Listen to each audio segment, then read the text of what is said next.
Le freinage actif d'urgence détermine la distance qui vous sépare du véhicule qui vous précède et des piétons environnants, à l'aide d'une caméra et d'un radar situés à l'avant du véhicule. S'il existe un risque de collision, vous êtes immédiatement alerté. Le système peut également prendre la main et freiner à votre place pour éviter ou limiter les dommages d'un éventuel accrochage. Notez que le freinage actif d'urgence détecte les véhicules en mouvement lorsque vous roulez entre 7 et 170 km/h.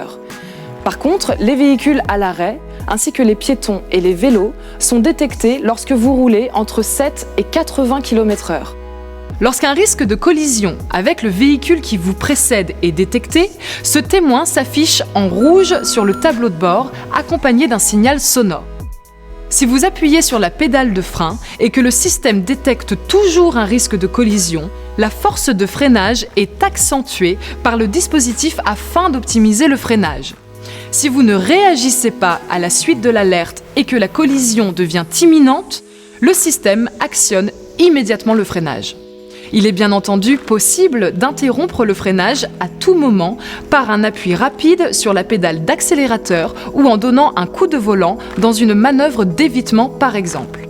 Pour activer ou désactiver la fonction, si votre véhicule est équipé d'un écran multimédia, appuyez sur Réglages, Véhicule, Aide à la conduite, puis Freinage actif et enfin choisissez On ou Off. Si votre véhicule n'est pas équipé d'un écran multimédia, observez d'abord l'arrêt complet de votre véhicule, puis appuyez autant de fois que nécessaire sur ce contacteur pour accéder au menu Véhicule et validez sur OK. Exercez ensuite des pressions successives sur cette commande vers le haut ou vers le bas jusqu'au menu Réglages. Validez sur OK.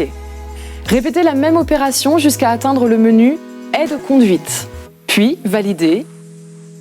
Et de même jusqu'à freinage actif, puis validez à nouveau.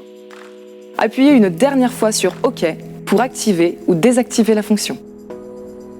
Lorsque le système est désactivé, ce témoin s'allume au tableau de bord. Sachez par ailleurs que le système se réactive à chaque remise sous contact du véhicule. Notez que les zones de la caméra et du radar doivent rester propres et exemptes de toute modification pour garantir le bon fonctionnement du système. Cette fonction ne doit pas remplacer votre vigilance de conducteur.